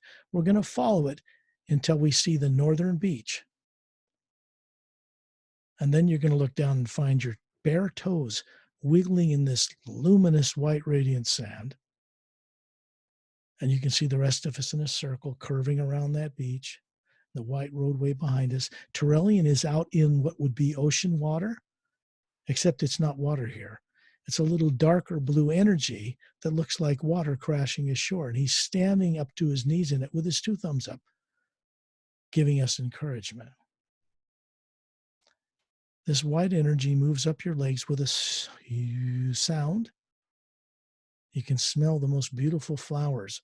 Comes up at the top of your head. You look up smiling and you see the white core of your being in the spherical being, the soul, the Atma you are.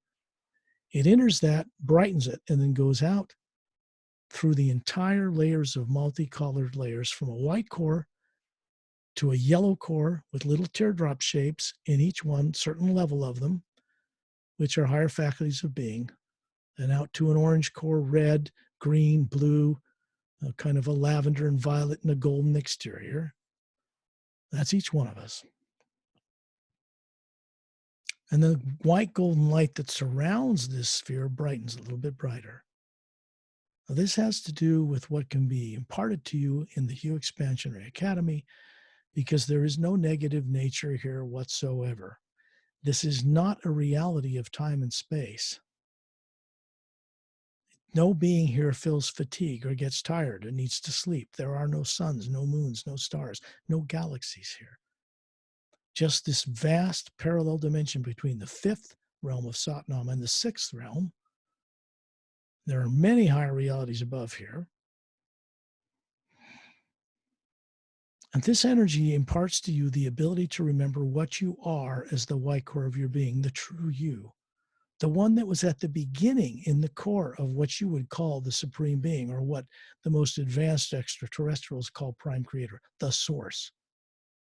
It is not an individual on a throne at the center of all that you worship. It does not encourage that. It does encourage that we respect each other and all life in the grand multidimensional creation.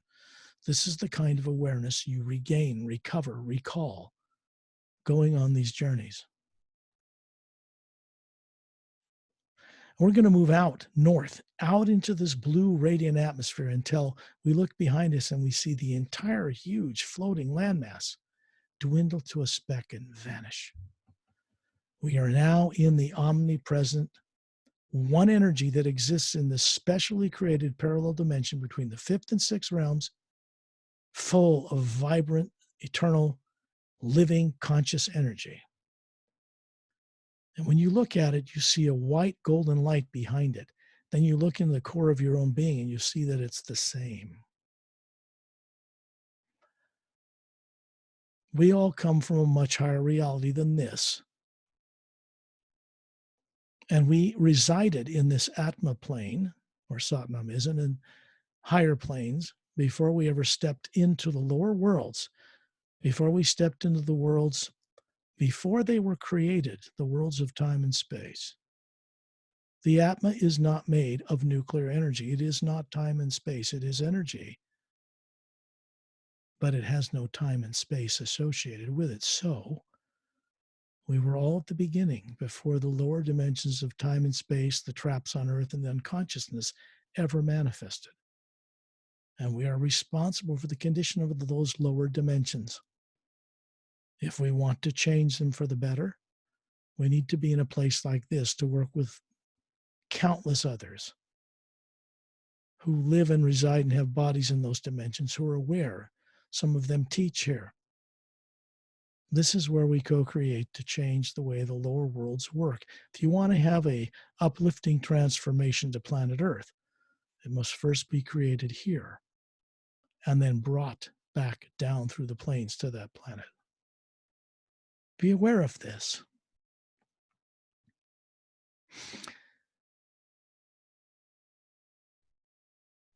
And you look down and you see blue below you in every direction.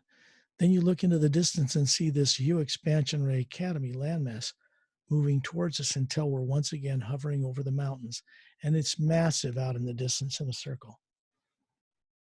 And you can look right down through that little blue star and that crystal sphere on that white island with a blue-green lake around it in the middle of the valley between 6 snow-covered mountain peaks. And you can see right through it. And you see a tunnel leading downward, blue-green water-like luminous tunnel. And we're moving down through it until you look up and see the bottom of the Hue Expansion Ray Academy. And it has what look like amethyst perfectly formed crystals, short on the outer edge, and then they get bigger to one big one in the center. And the white golden light is being projected down through the bottom one, and we're riding it in the center of it. This is the Hue itself, the omnipresent spirit behind all creation. The first sound. And we are comprised of the same energy. And then you find yourself hovering around Turelian in space, looking down on planet Earth. But it's not the planet you remember. It is Earth, but there are no polar ice caps here. There's a big continent center of the equator from the left to the right hemisphere. It goes up about a third of the way below the North Pole, comes down to the right, continues downward a third of the way above the South Pole, and then continues to the Western Hemisphere, east-west. There's another continent centered over the equator, 2/3 its size on the other side. That continent is called Lemuria or Mu in English. The one on the other side is called Atla or Atlantis. When you look in space, you see all the stars as you did before, but now you look at the moon orbiting the planet, and it's full of oxygen atmosphere, and there's rain clouds and little rivers and lakes, 5 dome cities with 3 golden-sided pyramids in each one. The moon is turning on its axis. It has gravity. It's moving around this Earth, and there's 2 big cities centered in the mountains on the backside. The moon in the world you're familiar with does not turn on its axis, so we always see the same side of the moon facing us. This one does. You are now hovering above planet Earth as it exists in the 3rd higher parallel dimension of the physical universe. That means the Earth and moon you know of vibrates at a certain molecular time rate. The Earth and moon here vibrate at a faster molecular time rate. When you look down at this continent, down just above the South Pole, about a third, you see a crescent-shaped, half-moon-shaped, glowing emerald beach. And inland, you can see a forest and one single snow-covered mountain peak. And suddenly you are hovering down in the atmosphere above this mountain peak, looking at a blue-green waterfall that's cascading out of a cavern opening 2/3 of the way towards the summit. It's luminous because it's phosphorescent minerals in it. And it's falling thousands of feet down a sheer cliff face to disappear in a blue-green forest that surrounds the backside of a huge dome city on a lower plateau to the left of the mountain. You can see there's a lighted tunnel, oval-shaped, above this waterfall cavernous opening. It has little semi-spheric dome lights leading inside this mountain. When you look down through that tunnel, you'll see that it comes out of an opening in a cavern carved out of the inside of Mount Shasta in Northern California in the United States. An extraterrestrial base built there in 1908. Of course, it's still there, or we'd all be dead on this planet. And then you see in the Dome City 3 four-sided golden pyramids, quite large, with quartz-like caps centered in the left background around different domes and a long ivory-colored dome, kind of an experimental laboratory. And then there's a blue-green lake, and there's a little half semicircular mountain range in the background with little waterfalls. It's put there for the aesthetic enjoyment of the people who work here. And then little ivory-colored dome dwellings all throughout the country our side with little white roadways winding around them. And then you see there's a path that leads from the dome down the mountainside and comes into a clearing down near sea level. And we're suddenly there looking at the statue of a woman standing upright, made of quartz, polished quartz, 10 feet tall, and a white marble floor surrounding her in a jungle clearing. And beyond it, a brown path continues in a straight line to the glowing emerald green beach we saw from space. And this woman of this statue has violet, you can see right through the statue, and it looks like there's a woman standing just inside the quartz. And she has long silver hair, like silver metal, but you know it's soft. And she has violet eyes, very beautiful, longer neck, longer fingers, longer toes, longer feet, because she's 10 feet tall. She's human, but not from Earth, not even this Earth. She has her hands up with the palms out, glowing with a golden light, and you can tell it's charging that beach. This is a device. It is an interdimensional portal device that connects to their world that's located on the other side of the Milky Way galaxy on a planet called Zientranomon 1. And it's in the same parallel physical universe as planet Earth and the moon you know of. This being, however, and her mate, who you now see standing beside her, you find yourself inside this crystal statue in a vast field of green light, and the husband or the mate is standing next to her, and she's still holding her hands up with this green light coming from them.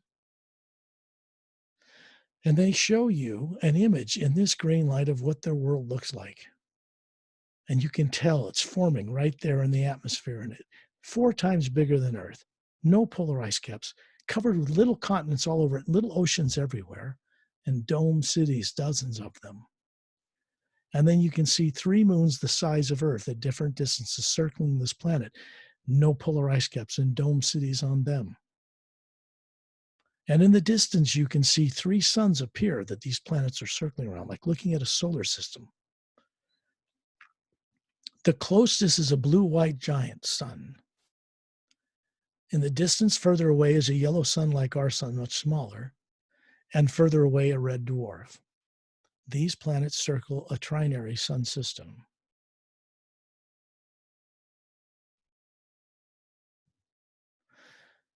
We have gone to that planet before, but at least they're showing it to you now. And then she points out past the quartz of this statue that we're inside of, because it's an interdimensional doorway. You could go to that planet with them on another journey, but she's pointing to that beach, and you find yourself suddenly hovering with Terrellian, standing up to his knees in the ocean water out there, blue-green, luminous water, in an oxygen atmosphere that's absolutely pure. There's no impurities on this world. The beings that work in that dome city are from the Galactic Alliance and master teachers from all over creation. They maintain this place as a prototype and have for ages, because it is what the Earth and the moon will become like when it's ready. We're not meant to have a barren, naked moon that doesn't turn. That needs to be corrected. So you find yourself looking down on your toes, wiggling into this sand. You pick some up in your fingers. Remember, the Atma U is hovering above it. And you can see it's comprised of little perfectly polished round emerald stones, pure and transparent, glowing. And you see your feet wiggling in the sand, and this green energy radiating a foot above the sand goes up your legs, up to the top of your head, out into the white core of the spherical being hovering above it, the real you and me. And we're along this crescent-shaped beach standing there. Trillian's out in the water with his two thumbs up, maintaining a space, a certain kind of energy. And you feel this green energy go up into the white core of your being, out to the green area, and it begins to turn on different layers of these teardrop-shaped higher faculties of being that have not been used and not been turned on for ages.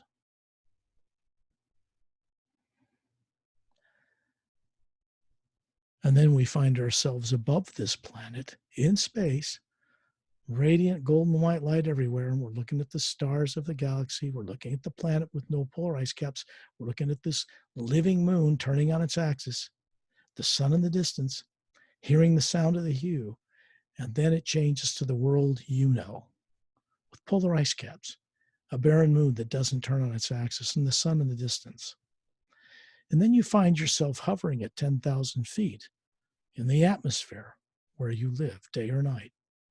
And you look down and see that this sphere, just like you, is also hovering near the ceiling above your body, or above your head if you're out in the field or outside.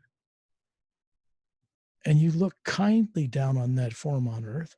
Don't blame it because it doesn't know anything. That brain and body never got taught any of this growing up on earth, so you're going to bring some of this back to it. There you are looking kindly on this form that is in the trance state called sleep. Same place you put in it every night anyway. And you can see a little shaft of golden white light extending from the white core of your being, from the green area, like a triangle, different parts, comes down to a little beam and enters the pineal gland, the center of your brain, and gently moves out through your skull, through your body, out into the world, and it connects to those three pyramids. Two on the bottom of Earth's deepest oceans and one inside a hollowed out mountain in the Himalaya Mountains, or the Himalayas. And there's a fountain inside each one. These devices exist in matter worlds now, but they are not comprised of nuclear energy. They cannot be attacked. They cannot be controlled. They cannot be manipulated by any power. And they are running in one direction. And we are connected to them as well. You'll see that the energy they emit out into the mantle of the planet, down to the core and out in space, continues until it connects to that pyramid aboard the Emerald Star Cruiser, stationed in the ice rings of Saturn.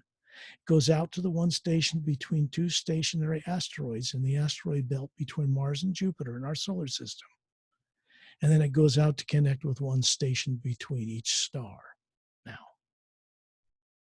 And if you look at the galaxy from above now, the Milky Way galaxy, you'll see that energy coming out the points of these pyramids joins together above the galaxy to a single shaft of light.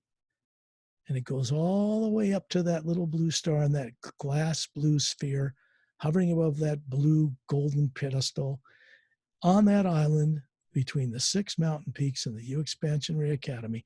And then it shoots ever upward into much higher realities. It's all connected. You can see it pulsing in and out like the breath of eternity. And you can hear the sound humming peacefully in serenity of being in the center of the white core of your being. And it's bringing that stillness and healing and transformation, confidence into a body and brain that never had it growing up on earth. And when you're ready, open your eyes.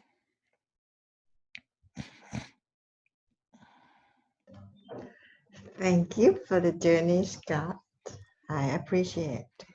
If they were shorter, people would get less out of them. I'm not here to do this for money or to sell something. If I didn't do these journeys the way they're being done now until energy speeds up on this planet, it needs to be something that people forget about being impatient. They forget about being negative. They forget about their cares in life. And they just start imagining with it because it will change them.